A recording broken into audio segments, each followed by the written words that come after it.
Chapter 25. The Shadows. Keeping in the shadows, Alfred went on ahead, tiptoeing his way from the very bottom of the Buckingham Palace to the very top. When he returned to his bedroom, he locked his door behind him and hid the key under his pillow. Then he paced across the room to the window. Slowly, so as not to arouse any suspicion from the guards outside, he pulled back his curtains to peek out. At first his eyes were drawn to the fires that blazed every night all over London. There was always unrest, and it was worse at night. Not far from the palace, a Union Jack was raised on a lamppost to cheers.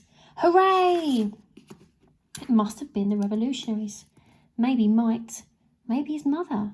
Maybe they were all part of the same movement.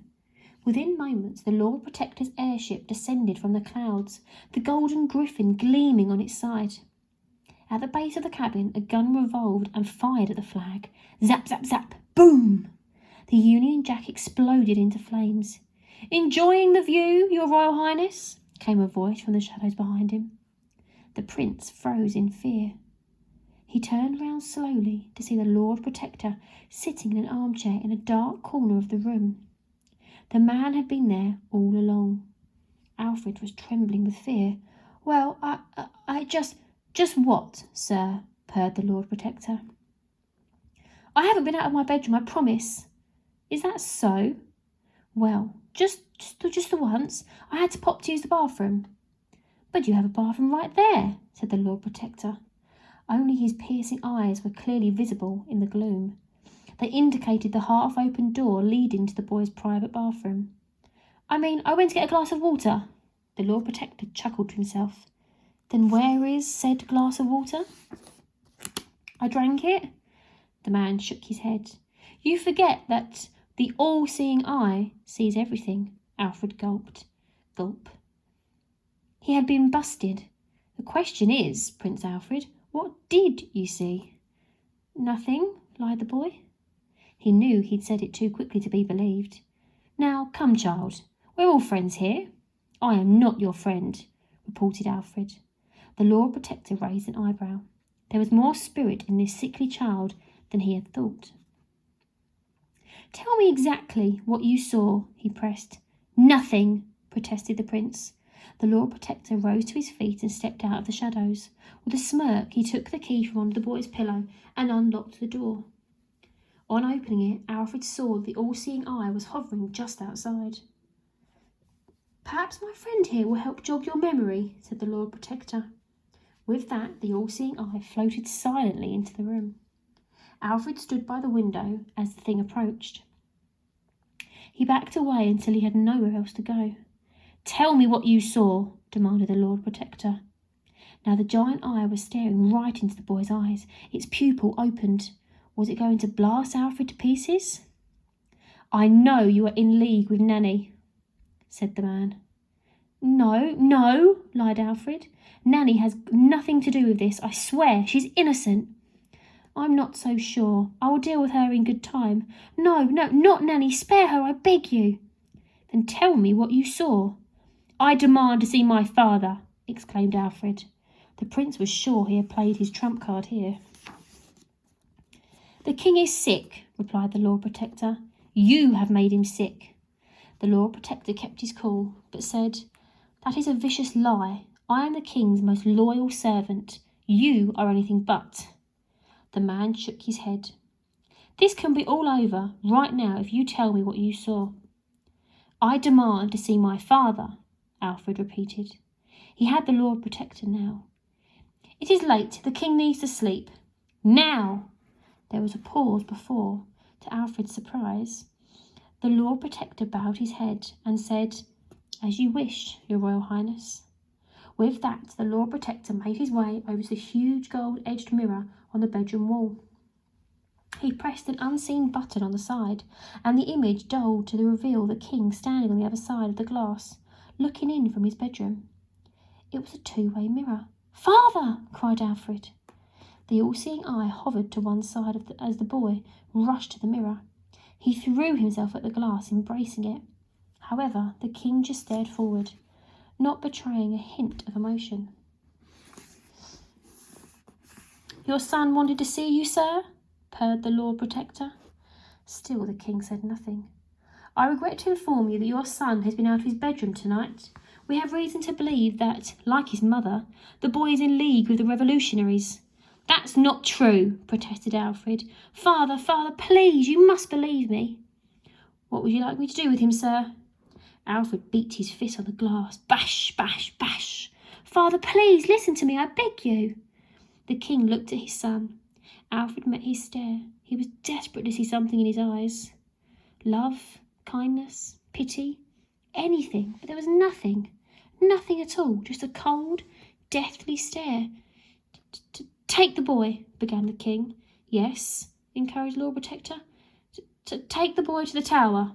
The Lord Protector smiled and flicked the switch. In an instant, the king was gone. "No!" screamed Alfred. Part 3, A Tower of Traitors. Chapter 26, Blackwater. A hood was pulled over Alfred's head so he couldn't see a thing. Next, the condemned boy was marched along the corridors of Buckingham Palace by 2 royal guards, and down flights and flights of stairs.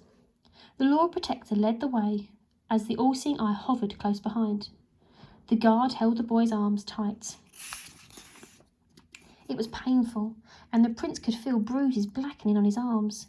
"Can I at least say goodbye to Nanny?" he pleaded, his voice muffled by the hood.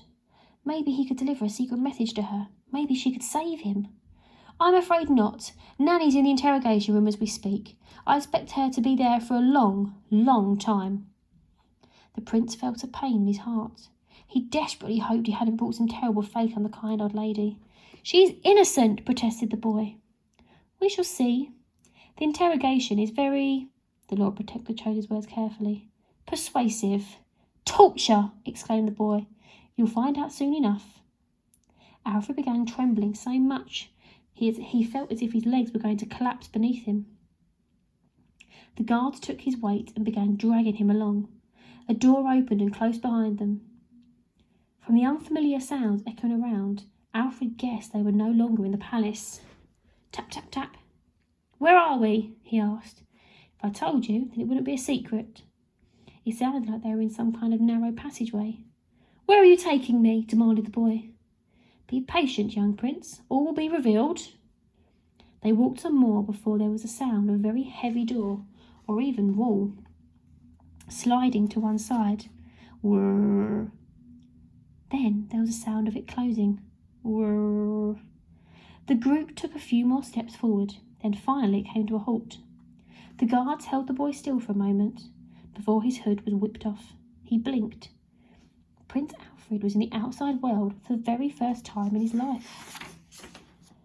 Black water lapped at his feet, and, looking up, he saw some stone arches. Instantly he realised he was underneath a bridge. Westminster Bridge, to be precise. From his books on London, Alfred had learned that this bridge used to be one of the busiest in the city, with people and traffic continuously crossing the River Thames. Now Alfred could see that people had set up home all along the bridge in cardboard boxes and wooden crates. His heart ached for them as he noticed all they had over their heads to keep the rain out were old bits of tarpaulin. Alfred looked behind him, but there was no entrance visible back into Buckingham Palace, just a stone wall. There must have been some secret way in and out, but the Lord Protector was not sharing it. "Your royal barge, sir," announced the man as the all-seeing eye hovered behind him. Right on cue, a long wooden rowing boat decorated with ornate carvings, painted mostly in gold, drifted into view. It was manned by at least a dozen royal guards, who lifted their oars as they reached the riverbank. "Your Royal Highness, this is where I bid you farewell," purred the Lord Protector. "For the very last time." "You can't do this to me," protested Alfred, struggling with the guards. "I'm a prince. I'm the heir to the throne." "You are nothing but a traitor. Guards, take him to the tower." As Alfred struggled, "Get your hands off me. You're controlling my father, but you can't control me." The guards gripped harder. Now they were squeezing his arm so tightly he was in agony. "Ah!" "Is that so?" purred the Lord Protector. "Put him in chains." Roughly, they led the boy down the slippery stone step to the barge. One metal chain went round the boy's feet, another round his hands, which were tied behind his back, and another acted as a collar round his neck. Then he was shackled to the flagpole at the front of the barge. "I know what you're doing," called out Alfred. "Creating some kind of monster?" "It seems you are having visions, just like your father. The tower should cure you of those." The Lord Protector nodded, and the guards began rowing the prince away. The wooden oars sliced through the water in perfect time. Swish, swash, swish, swash. On the riverbank, the Lord Protector, flanked by the all-seeing eye, gave the boy one final wave as the barge moved off.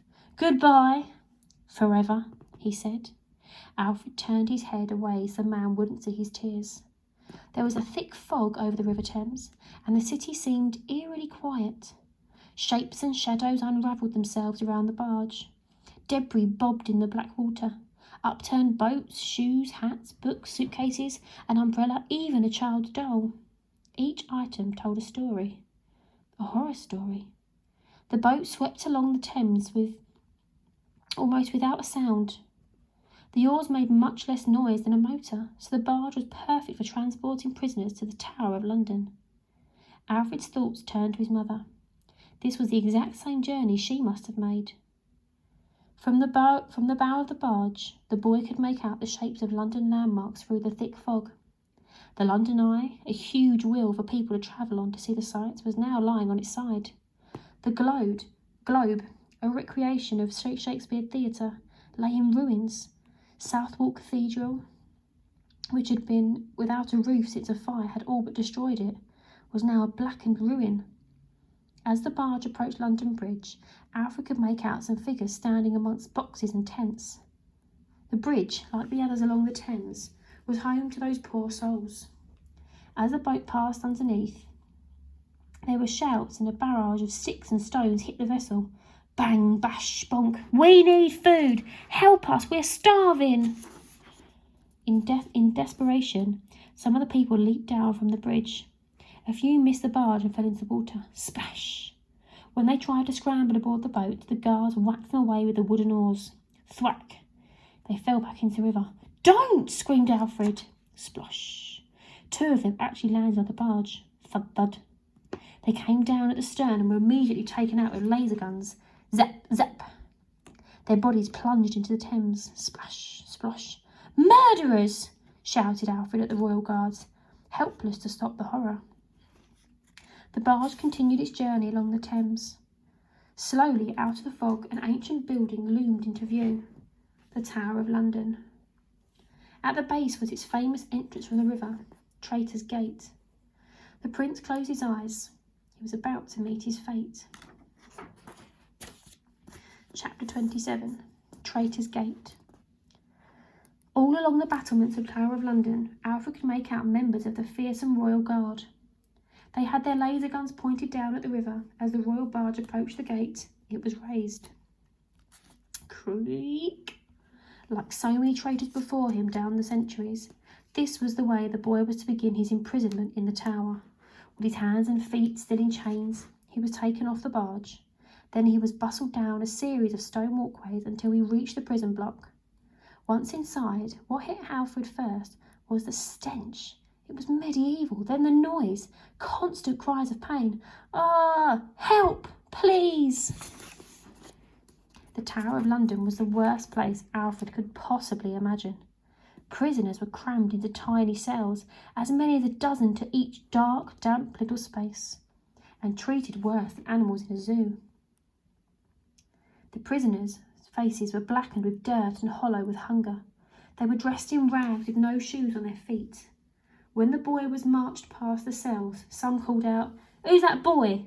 Is it Prince Alfred? What's he doing here?" One toothless old lady just laughed and laughed, and in a way that made you think she must be mad. "Ha, ha, ha."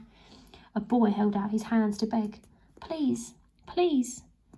Alfred wasn't sure exactly what he was begging for. Mercy, he supposed. Not that he could give it.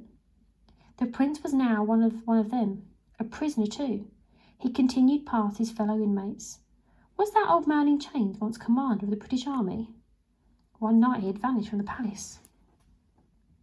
Was the man with the long grey beard the old chief of police? He had not been seen in decades.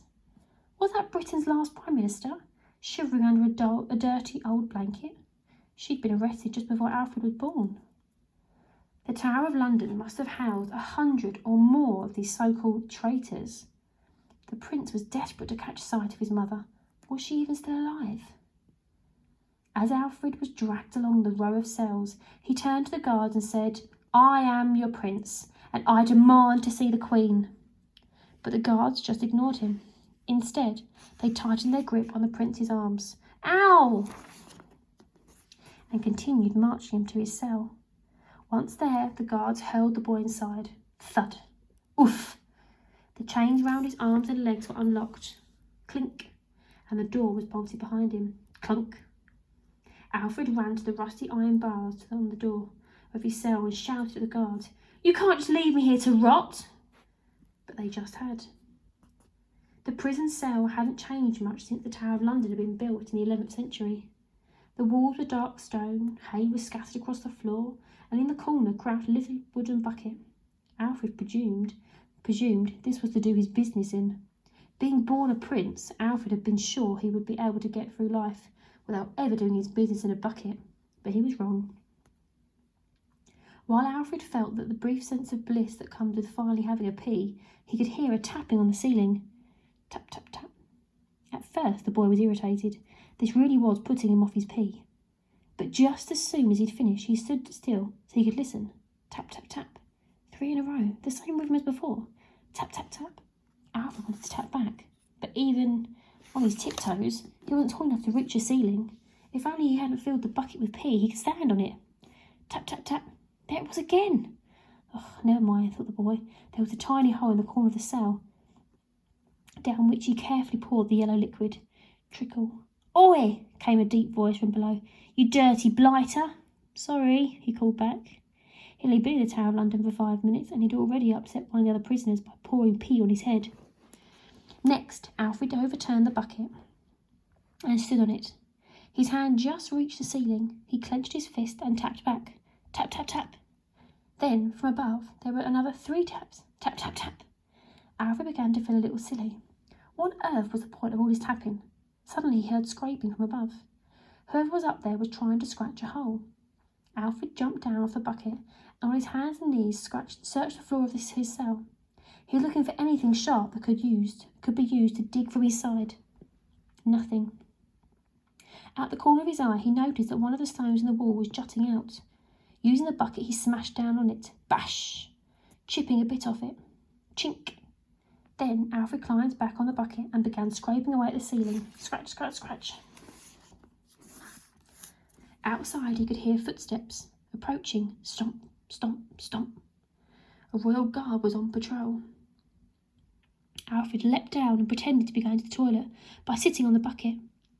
When a guard peered through the metal bars, the boy called back, "Do you mind? I used to be a prince, you know." The guard shook his head and moved off. Immediately, Alfred got back to work. Scratch, scratch, scratch. Eventually, grit fell down his face. Crunch, as the hole was broken through. Alfred put his eye up to it, and I stared back. At first he was startled, until he realised he knew that eye better than his own. It was his mother's.